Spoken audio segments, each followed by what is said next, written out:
est ton trône et la terre ton marchepied, Père. Nous t'élèvons au-dessus de tout, Seigneur. Ouvre ta parole ce soir et qu'elle nous donne la vie et qu'elle communique quelque chose dans nos cœurs. Nous te bénissons au nom de Jésus-Christ. Amen. Est-ce qu'on peut acclamer le Seigneur? Veuillez vous asseoir, s'il vous plaît. Le Seigneur sur devenir un intercesseur puissant. Comment devenir un intercesseur puissant? Parce que je pense que c'est dont l'Église de Dieu a besoin aujourd'hui dans ces temps de la fin. C'est des hommes et des femmes qui ont appris l'art d'intercéder. Des hommes et des femmes qui ont appris l'importance d'intercéder, qui ont appris le plan de Dieu dans l'intercession et qui savent comment utiliser cette arme de manière puissante. Amen. Hein? Lèvons-nous tous ensemble, nous allons ouvrir le livre d'Ézéchiel. Nous avons notre texte de bas dans Ézéchiel chapitre 22. Ézéchiel 22.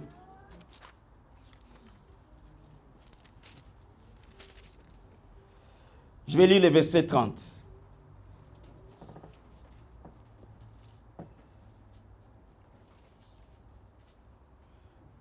La parole de Dieu dit, « Je cherche parmi eux un homme qui élève un mur, qui se tient à la brèche devant moi en faveur du pays, afin que je ne les détruise pas.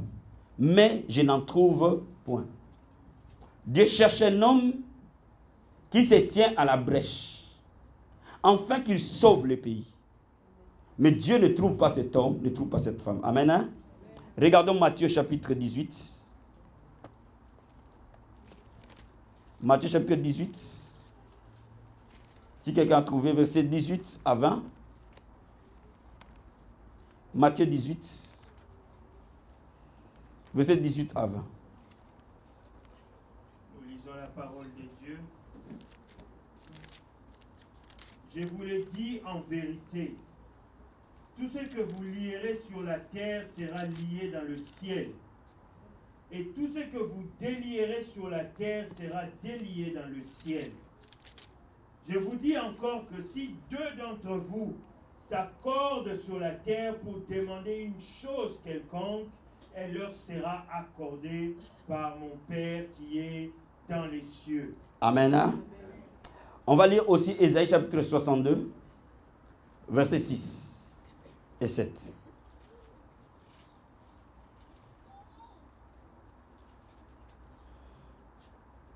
Nous lisons la parole de Dieu. Sur tes murs, Jérusalem, j'ai placé des gardes. Ils ne s'éteindront ni jour ni nuit, vous qui la rappelez au souvenir de l'Éternel. Point de repos pour vous. Et ne lui laissez aucun relâche, jusqu'à ce qu'il rétablisse Jérusalem et la rende glorieuse sur la terre. Amen. Amen. Sur le mur de Jérusalem, Dieu a mis des gardes, des sentinelles. Amen. Amen. Leur mission, c'est de rappeler à Dieu les souvenirs, jusqu'à ce qu'il la rende glorieuse. Amen. Amen. Mais avant toutes ces choses, Dieu a commencé ça en Exode, chapitre 28. Et c'est là où je vais lire et nous allons commencer la parole de ce soir. Exode 28, verset 1, 2. Je vais prendre verset 12, verset 29 à 30. La Bible dit ceci. Fais approcher donc Aaron ton frère et ses fils. Prends-le parmi les enfants d'Israël pour les consacrer à mon service dans les sacerdoces. Aaron et les fils d'Aaron, Nadab, Abi, Éléazar et Itamar. Tu feras à Aaron ton frère des vêtements sacrés pour marquer sa dignité et pour lui servir de parure. Verset 12. Tu mettras les deux pierres sur les épaulettes des faudes en souvenir des fils d'Israël. C'est comme souvenir que Aaron portera leur nom devant l'Éternel sur ses épaules. Amen. Hein? Verset 29 à 30. Lorsque Aaron entrera dans le sanctuaire, il portera sur son cœur le nom des fils d'Israël, gravé sur le pectoral des jugements, pour en conserver à toujours les souvenirs devant l'Éternel. Tu joindras au pectoral du jugement l'Urim et les Thummim. Ils seront sur le cœur d'Aaron lorsqu'il se présentera devant l'Éternel. Ainsi, Aaron portera sur son cœur les jugements des enfants d'Israël lorsqu'il se présentera devant l'Éternel. Amen. Hein? Veuillez vous asseoir s'il vous plaît. Je vais commencer mardi à parler de la puissance de l'intercession. Et je suis convaincu que le Seigneur veut nous amener à découvrir certains secrets, certains mystères sur l'intercession. Amen. Hein? Et la Bible nous dit que Dieu dit à Moïse de prendre Aaron et ses fils et de les consacrer à son service au sacerdoce.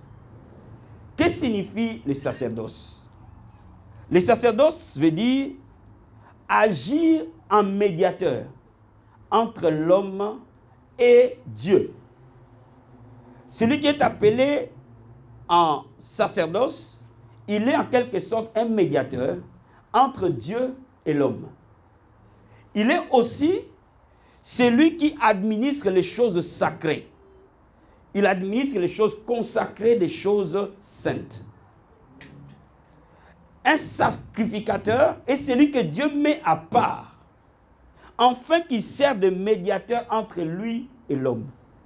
C'est ça la mission principale d'un sacrificateur. Ainsi, dans les vêtements d'Aaron, ça apparaît. Dieu dit à Moïse qu'il mettra sur les épaules d'Aaron 12 pierres, 6 d'un côté, 6 de l'autre. Et sur chaque pierre sera gravé le nom des enfants d'Israël. Cela revenait à dire que sur Aaron, il avait une responsabilité que Dieu lui a confiée. Ce qui signifie l'épaule. Cela veut dire que Aaron avait la responsabilité de rappeler à Dieu les 12 tribus d'Israël. C'est pour cela qu'ils ont gravé les 12 noms sur ses épaules. Mais pour qu'il les fasse, cette responsabilité, il avait besoin d'aimer les 12 tribus d'Israël. C'est pour cela qu'il avait sur son cœur les 12 tribus, 12 pierres gravées sur son cœur, 12 pierres gravées sur ses épaules. Cela veut dire qu'il devait aimer ce peuple pour les rappeler à Dieu comme responsabilité.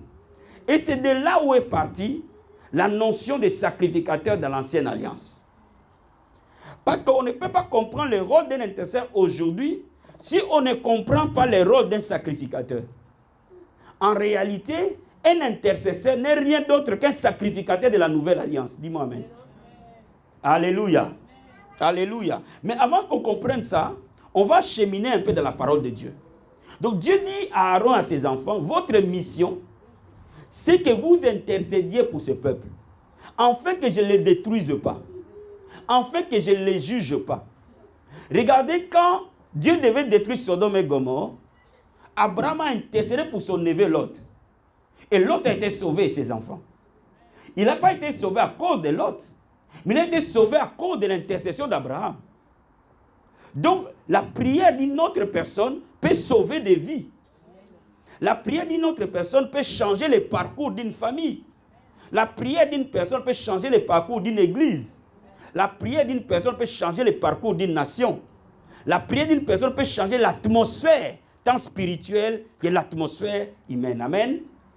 Donc Dieu dit que dès le commencement, les enfants d'Israël devaient avoir un groupe qui devait se mettre à part afin de jeter dans les sacerdoces. Mais ce sacerdoce qui était là, la succession se faisait de père en fils. Mais Dieu voulait que dans la nouvelle alliance, qu'il y ait un autre sacerdoce différent de ce sacerdoce-là, que Dieu confierait à Jésus-Christ comme le souverain sacrificateur. Ainsi, David a eu une révélation particulière. Et j'apprécie ce que David a eu dans Psaume 110. Psaume 110.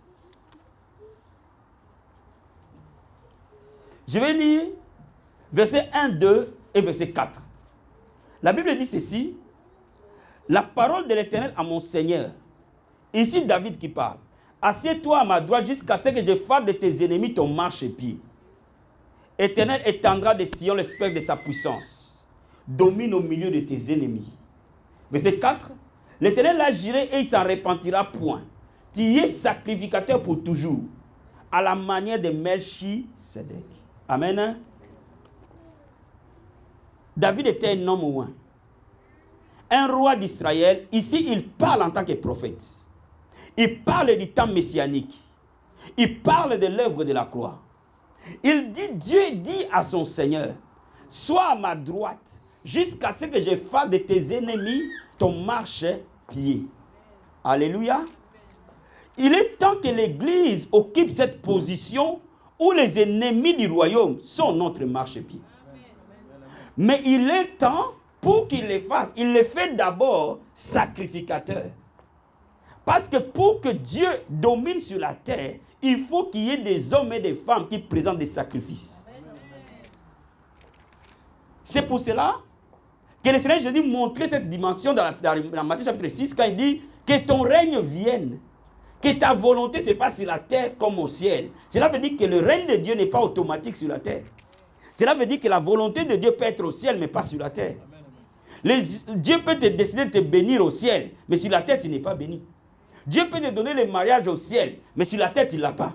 Et tu meurs célibataire. Dieu peut te donner des enfants au ciel, mais sur la terre tu meurs stérile.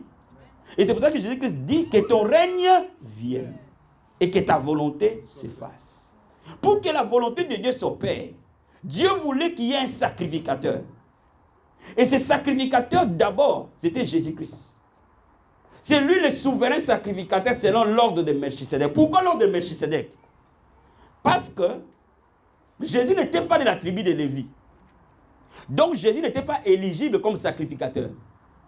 Et Dieu voulait étendre la sacrificature dans la nouvelle alliance à toute la nation chrétienne. Il ne voulait pas simplement que les sacrificateurs soient des Lévites, les fils de Lévi. Il voulait aussi un Congolais être sacrificateur, un Ivoirien être sacrificateur, un Américain être sacrificateur, un Haïtien être sacrificateur. Alors il devait casser la loi de Moïse. Et c'est pour cela que le souverain sacrificateur de Christ ne devait pas être fils d'Aaron. Il devait nécessairement être fils d'une autre tribu. Et il a choisi de la tribu de Juda. Alléluia. Et quand vous regardez Melchisedec, la Bible nous dit que Melchisedec n'a jamais connu de père, n'a jamais connu de début ni de fin. C'est pour cela que la sacrificateur de Christ que nous avons ne dépend pas de nos origines biologiques, dépend de notre origine spirituelle. Dès l'instant où nous devenons enfants de Dieu, Dieu fait de nous des sacrificateurs. Donne-moi amen. Alléluia. J'ai une bonne nouvelle à t'annoncer. Tu es sacrificateur pour Dieu. J'ai une bonne nouvelle à t'annoncer. Que Dieu t'a élevé en position.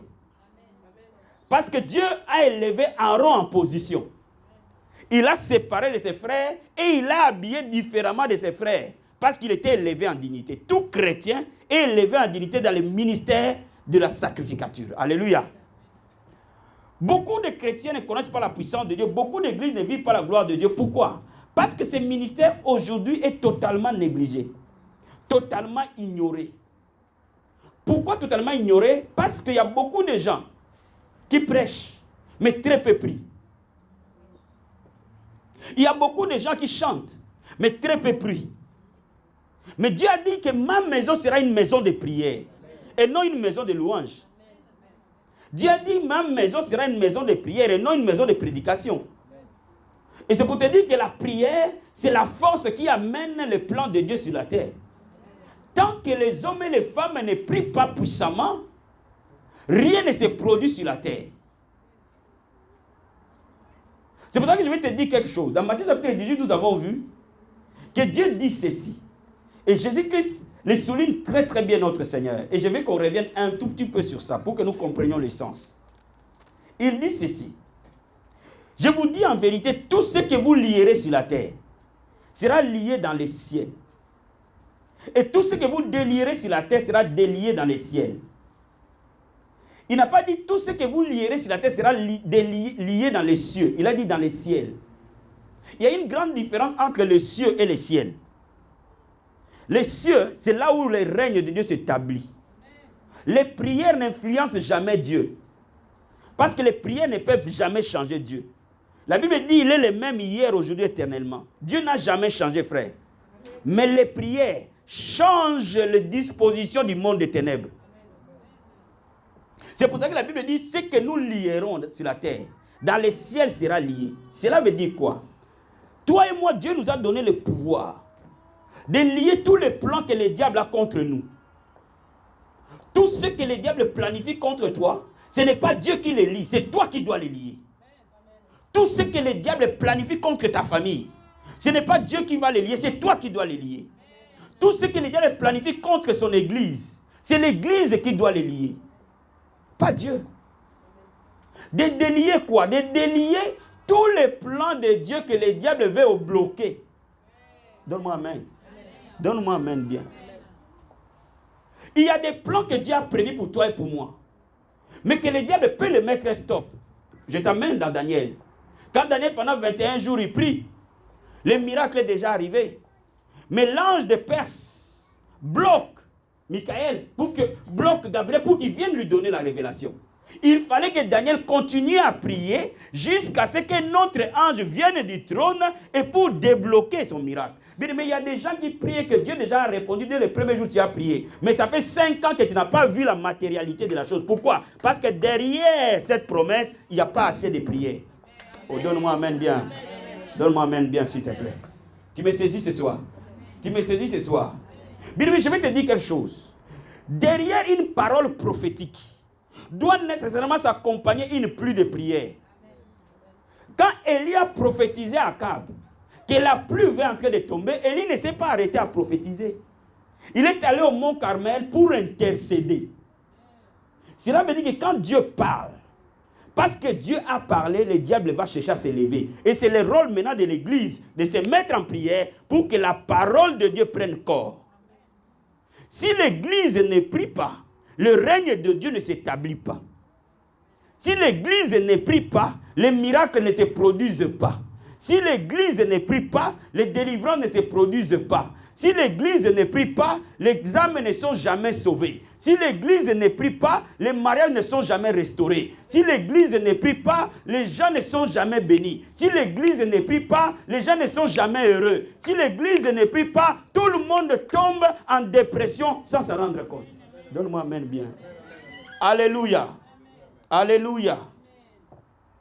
Laisse-moi te dire, pendant des années, l'Église du Christ s'est mise dans un sommeil spirituel. Pendant des années, l'Église du Christ a relayé la place de la prière à d'autres formes de doctrine. Mais laisse-moi t'expliquer que l'Église que Christ a bâtie est née de la chambre haute, dans l'atmosphère de la prière d'intercession et d'unité. Et cette Église n'a continué à s'étendre que dans l'atmosphère de prière. Quand la persécution est arrivée à Jérusalem, l'Église s'est mise à prier. Quand on a arrêté Pierre, l'Église s'est mise à prier. Quand il fallait envoyer les missionnaires, l'Église s'est mise à prier. Dans chaque étape de cette Église, il y a eu la prière en unité et de manière persévérante. Dis Amen. Je vais te dire quelque chose. Intercéder veut dire se mettre entre Dieu et quelque chose. Entre Dieu et un homme, entre Dieu et une famille, entre Dieu et l'Église, entre Dieu et une nation, entre Dieu et une situation. C'est ça intercéder. C'est de servir de médiateur. Cela veut dire quoi? Je peux intercéder pour mon frère qui est malade. Je peux intercéder pour le mariage de ma soeur. Je peux intercéder pour les réveils de mon église. Je peux intercéder pour mon pasteur. C'est de mettre entre Dieu et une personne, entre Dieu et une nation, entre Dieu et une situation. C'est ça intercéder. Donc une personne peut intercéder pour sa propre situation. Il se met entre Dieu et sa situation. Dieu aime qu'il y ait un intermédiaire. Pour délivrer Israël, il fallait qu'il trouve Moïse, un intermédiaire. Pour entrer dans la terre promise, il fallait qu'il trouve Josué, un intermédiaire. Pour sauver le monde, il fallait qu'il trouve Noé, un intermédiaire. Pour sauver le monde entier, il fallait qu'il trouve Christ à la croix, un intermédiaire. Et un intercesseur, c'est qui? C'est celui qui est l'intermédiaire. Je suis en train de te dire, Dieu veut qu'il y ait un intermédiaire entre quelqu'un et une situation. Laisse-moi t'expliquer. Ma soeur, si tu commences à intercéder vraiment, mon frère, si tu commences à intercéder réellement et sincèrement, laisse-moi te dire, même si les membres de ta famille sont des ivrognes, des toxicomanes, un à un, ils vont abandonner l'ivrognerie, la drogue, ils vont te donner à Jésus. Donne-moi amen. Si réellement tu commences à intercéder, tu vas voir ta famille où la sorcellerie a régné, s'est enracinée. Un à un, ils vont abandonner la sorcellerie. Il y a des gens qui vont partir, il y a des gens qui seront sauvés. Au lieu de se réunir en réunion de sorcellerie, vous allez commencer à vous réunir en réunion de prière. Donne-moi amen bien. Donne-moi amen bien. C'est pour ça que Dieu dit, je cherche un homme. Je cherche un homme. Il y a des lois parfois établies dans les familles. Des maladies incurables qui restent là. Et personne ne se lève pour combattre cette maladie-là. Bien, j'ai une bonne nouvelle à t'annoncer. Tu es cette personne que Dieu veut utiliser. Tu es cette personne que Dieu a choisie. Ce n'est pas pour rien que tu as été sauvé. Donne-moi amen. Si tu as été sauvé, c'est pour un rôle. Le sacerdoce dans la nouvelle alliance est le ministère de l'église entière. L'intercession n'est pas le ministère des prédicateurs. L'intercession est le ministère de toute l'église. Tout comme gagner les âmes est le ministère de toute l'église. Ce n'est pas le travail du pasteur, ce n'est pas le travail de l'apôtre, mais c'est le travail de toute l'église. Je vais te dire quelque chose. Il y a des gens que Dieu a mis sur ton chemin. Et que tu vois qu'ils sont dans la mauvaise direction. Ou ils prennent parfois des mauvaises décisions sans s'en rendre compte. Parce qu'ils sont voilés. Frère, lève-toi dans la prière. Laisse-moi te dire, la prière parle mieux que les conseils. Oh, donne-moi amen. Donne-moi amen. Tu es avec moi ce soir. Et Dieu veut qu'il y ait un homme et une femme qui prennent la responsabilité. Pourquoi la notion de la responsabilité est capitale pour un intercesseur? Tant qu'un intercesseur ne comprend pas que la prière est aussi vitale que la respiration, il ne peut pas aller loin d'un ministère d'intercession.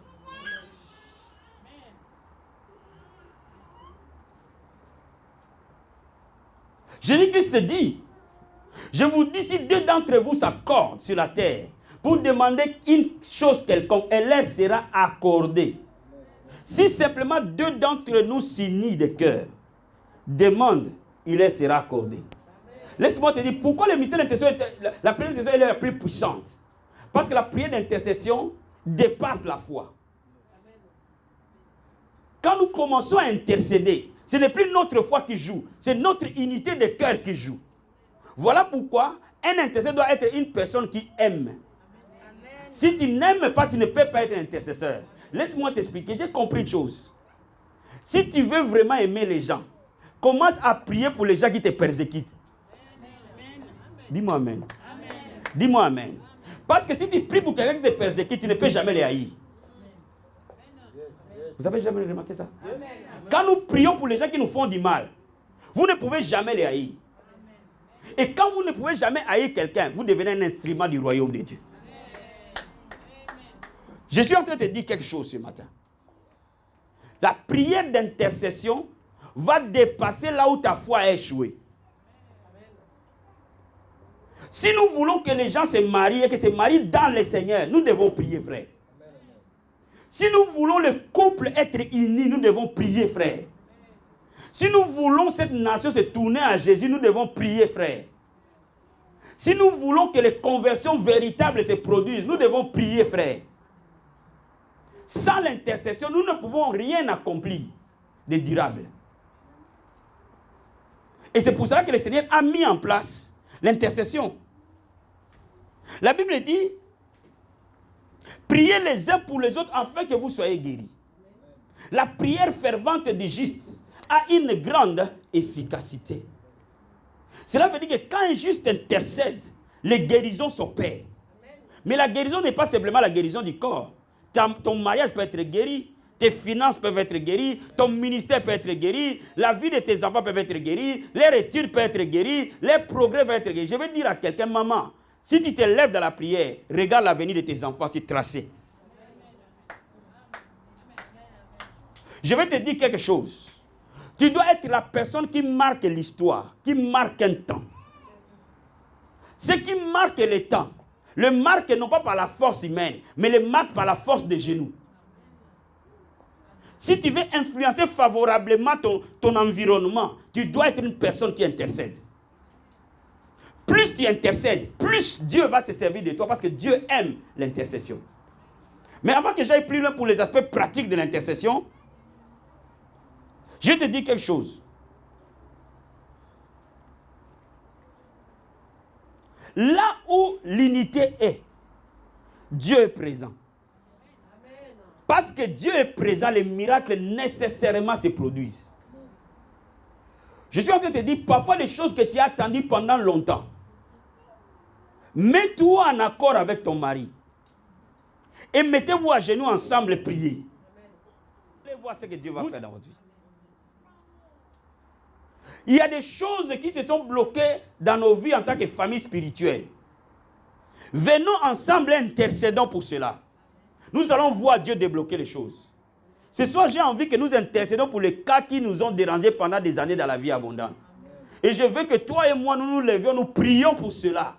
Parce que Dieu dit, si deux personnes s'accordent, demandent quelque chose à son nom, lui, il a promis qu'il le fera. Alors, il n'a jamais changé, il le fera encore ce soir. Oh, donne-moi amen bien. Donne-moi amen bien, s'il te plaît. Laisse-moi te dire quelque chose. Pour que tu sois un intercesseur puissant, tu dois développer certaines qualités. La première qualité d'un intercesseur, c'est l'amour. Tu ne peux pas haïr quelqu'un et prier pour lui. Pour que tu sois une personne qui intercède, tu dois aimer. Et tu dois aimer d'un amour sincère. Pas simplement les gens faciles, mais parfois les gens difficiles. Tu dois, deuxièmement, être une personne d'unité. Un intercesseur rassemble, met les gens ensemble. Parce que Dieu aime l'unité. Dieu aime l'accord. Tu dois être persévérant. Bien aimé, un intercesseur ne lâche jamais jusqu'à ce que l'accomplissement arrive. Élie n'a pas abandonné jusqu'à ce qu'il a vu le nuage s'élever. La qualité puissante d'un intercesseur, c'est la persévérance. Je vais dire à quelqu'un, il y a des prières qui vont te prendre des mois, des semaines, des années parfois. Mais si tu refuses d'abandonner, tu vas les voir s'accomplir. Un intercesseur n'abandonne jamais jusqu'à l'accomplissement. C'est pour ça que la Bible dit la prière fervente, pas la prière passagère. Beaucoup de gens abandonnent très vite. L'unique chose qui nous amène à échouer en tant qu'enfants de Dieu, c'est lorsque nous abandonnons. Dis à ton voisin, n'abandonne jamais. Jusqu'à l'accomplissement, n'abandonne jamais. Bien aimé, Daniel n'a jamais abandonné jusqu'à ce que l'ange est arrivé. La veuve n'a jamais abandonné jusqu'à ce que le juge unique lui a fait justice. Oh, je vais te dire, n'abandonne jamais jusqu'à ce que la situation change. Continue à prier jusqu'à ce que ton ciel bouge. Continue à prier jusqu'à ce que le mur de Jéricho tombe. Ne laisse pas le découragement t'envahir. Plus la bataille est forte, plus la prière doit être forte, plus la prière doit être puissante. Je vais dire à quelqu'un, si tu veux voir les résultats de la prière, il faut que tu sois très persévérant. Je dis bien très persévérant. Ceux qui ne sont pas persévérants ne voient jamais les résultats de la prière.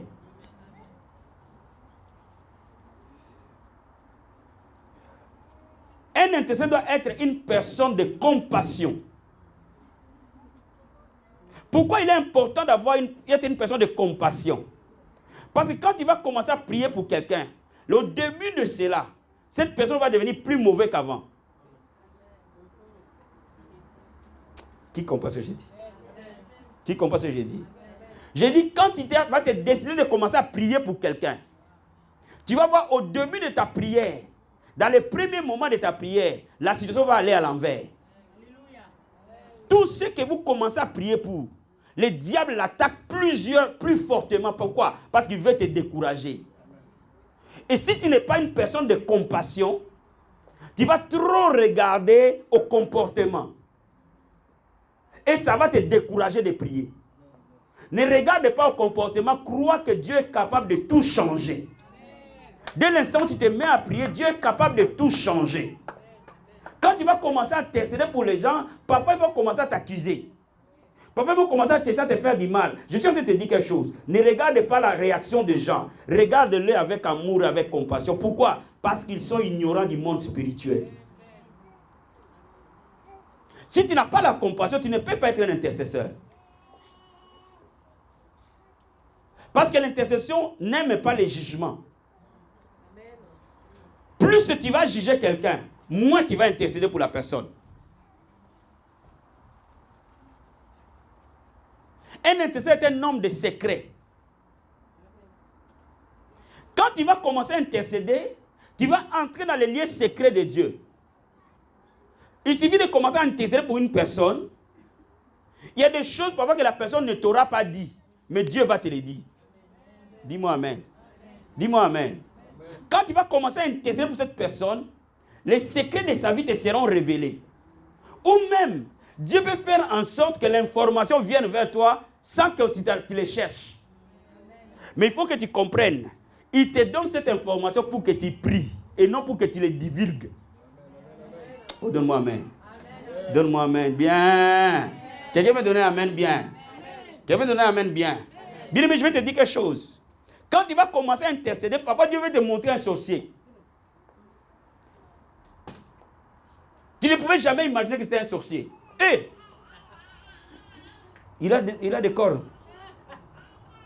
Bien, mais quand tu le vois, cela veut dire que si Dieu t'a montré ce qu'il t'a jugé capable, il y a des choses que Dieu ne montre pas. Quand Dieu montre ce qu'il t'a jugé, il t'a choisi par là comme instrument par lequel lui va passer pour délivrer la personne. Donc si Dieu te l'a montré, alors il va te rendre capable de faire en sorte que cette personne quitte la sorcellerie. Alors l'unique rôle que tu dois mettre tes genoux à terre jusqu'à ce que cette personne abandonne la sorcellerie. Aujourd'hui, je suis en train de dire à quelqu'un, est-ce qu'il y a des gens dans cette église qui peuvent se décider que moi je vais prier jusqu'à ce que la vie abondante devienne glorieuse à Paris? Moi, je vais prier jusqu'à ce que nous gagnions cette nation. Moi, je vais prier jusqu'à ce que tout ce que Dieu a prévu pour nous puisse s'accomplir. Ce n'est pas simplement le travail du pasteur. Donne-moi amen. Regardez, les mains de Moïse étaient levées. Aaron et Hur ont soutenu ses mains comme ses intercesseurs personnels en train de lever les mains de Moïse jusqu'à ce que la victoire soit finale. Oh, je dis à quelqu'un, un intercesseur est un homme déterminé de voir la gloire de Dieu. Est-ce que quelqu'un est déterminé de voir la gloire de Dieu ce matin? Je vais te dire quelque chose, mon frère et ma soeur. Ta décision détermine le niveau par lequel Dieu va agir avec toi.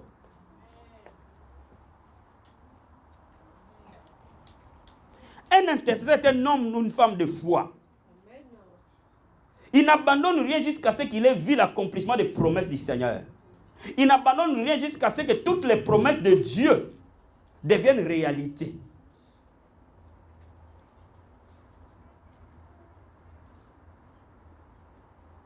Un homme, un intercesseur, est un homme organisé. Tu ne peux pas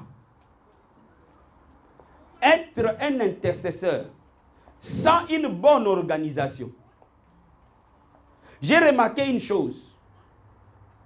Beaucoup de gens qui sont désorganisés dans leur vie arrivent nulle part.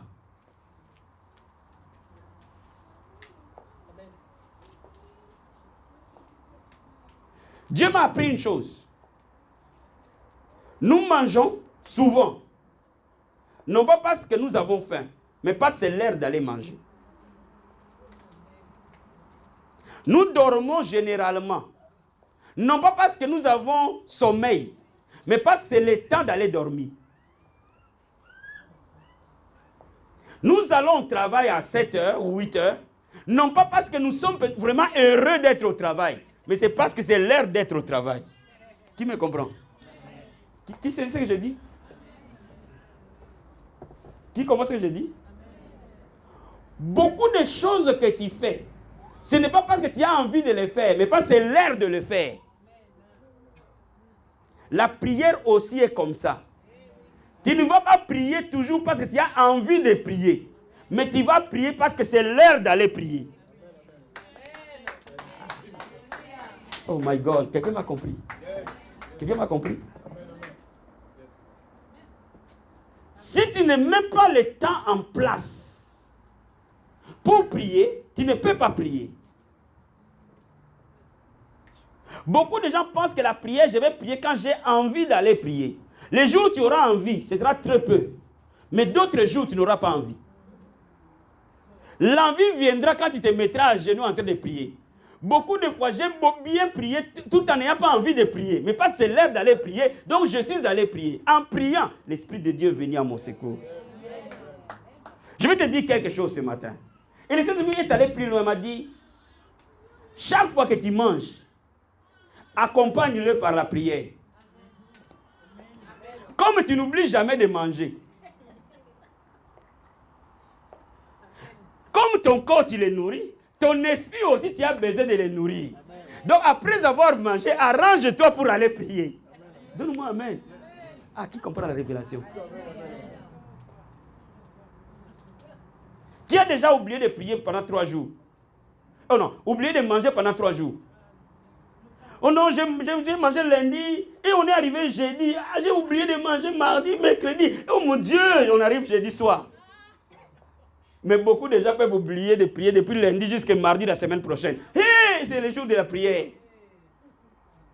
La prière est la nourriture de l'esprit de l'homme, comme le pain est la nourriture du corps de l'homme. La Bible dit l'homme ne vivra pas que du pain, mais de toute parole qui sort de la bouche de Dieu.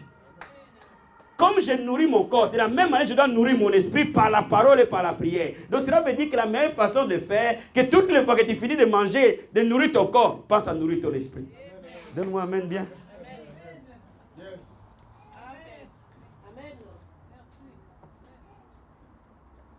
Troisième chose, un intercesseur se fixe des objectifs, des buts précis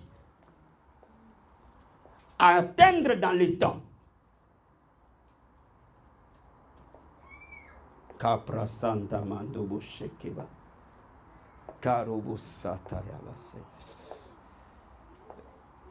Suis-moi très bien. Quand Dieu, Jésus-Christ, appelle Bartimée, Bartimée a crié, aie pitié de moi, fils de David. Jésus-Christ l'appelle. Quand il vient, Jésus-Christ pose à Bartimée, que veux-tu que je fasse pour toi?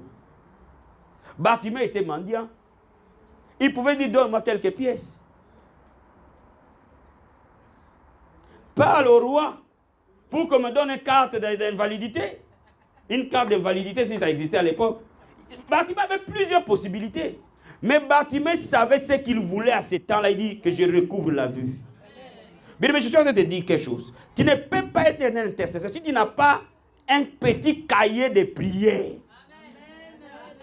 Là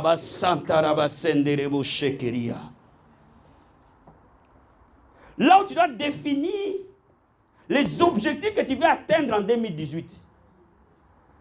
Si tu n'as pas d'objectif, tu ne vas pas arriver quelque part. Une vie sans objectif est une vie qui ne progresse jamais. Les prières ne sont pas exaucées généralement parce que vous ne définissez pas des objectifs à atteindre et dans le temps qu'il faut les atteindre. Je vais dire à quelqu'un quelque chose. J'ai compris une chose. L'esprit de l'homme a besoin de l'ordre pour qu'il soit puissant. Quand l'esprit de l'homme vagabonde, va dans tous les sens, cette personne n'a aucune motivation. Beaucoup de miracles vont se produire dans votre vie. Quand vous allez prendre votre cahier de prière et vous allez noter du fond de votre cœur, Seigneur, cette année, par mes prières, voilà ce que je veux que s'accomplisse pour moi. 1, pour ma famille. 2, pour mon église. 3, pour mon pays. 4, pour qui ou qui que ce soit. 5, comme vous voulez. Il y a des années de cela, j'ai prié pour ma femme et mes enfants. Des longues années. J'avais toujours dans mes poches des feuilles où je marquais toutes les semaines ce que je voulais que Dieu fasse de ma femme. J'ai commencé à prier pour ça sans avoir vu, sans m'être marié. Je me suis imaginé quel type de femme je veux. Et je veux que cette femme soit comme ça. Et je l'ai décrit. Et je l'ai écrit, je l'ai décrit. Aujourd'hui, quand je vois ma femme, c'est exactement la copie. J'ai le cahier que j'ai écrit en 2002. Je vous montrerai le cahier, vous allez voir que si vous voyez les traits là, c'est exactement ce que j'ai écrit et ce que j'ai noté. Quand on m'avait annoncé la naissance la grossesse de ma fille, j'ai écrit. J'ai écrit tout ce que je voulais qu'elle soit avant qu'elle naisse. Et quand je la vois aujourd'hui, c'est exactement ce que j'ai noté. Donne-moi amen bien. Donne-moi amen bien. Quand je vous montre ce cahier-là en 2002, vous allez voir ce que j'ai écrit pour mon ministère. Et quand vous me voyez dans les médias, je l'ai noté en 2002. Donne-moi amen bien. Donne-moi amen bien. Donne-moi amen bien. J'ai noté dans les 2002 que nous implanterons des églises. Aujourd'hui, je suis déjà apôtre, donc on va implanter des églises. Bien, je vais te dire quelque chose. Ce que tu auras vu et que tu l'auras noté, la Bible dit écris la prophétie, afin qu'on la lise couramment. Écris la prophétie pour qu'on la lise. La prophétie, c'est quoi? C'est tout rêve que Dieu met dans ton cœur. Tu dois les noter. Dieu n'a pas dit dis la prophétie, écris-la. Parce qu'elle court à son accomplissement. Écoute-moi, tout ce que tu auras déjà noté et que tu décides de les proclamer jour après jour, jour après jour, jour après jour, mon ami, chaque jour qui passe, la chose que tu as notée vient vers toi et toi tu vas vers la chose. Donne-moi amen bien. Est-ce que quelqu'un comprend ce que j'ai dit ce soir? Bien, je vais te dire quelque chose. Beaucoup de gens prient. Mais beaucoup de gens ne connaissent pas comment on prie.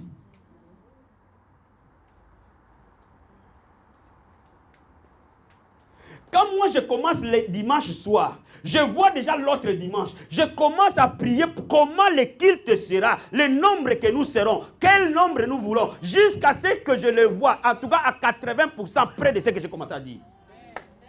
Je vais te dire, tu peux avoir le travail que tu rêves avoir. Tu peux avoir le mari que tu rêves avoir.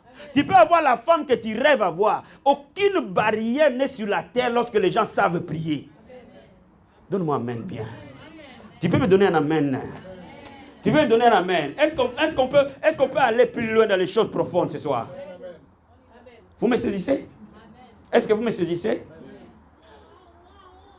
Bien, il faut que tu apprennes à comprendre que l'art de prier a un art. La prière a l'art par lequel elle marche. On ne prie pas de n'importe quelle manière. La Bible dit vous priez, vous ne recevez pas, vous priez mal. Un intercesseur doit savoir quel port il veut que Dieu l'amène. Et je vais te garantir, Dieu va t'amener dans ce port-là. Donne-moi amen bien. Est-ce que tu commences à...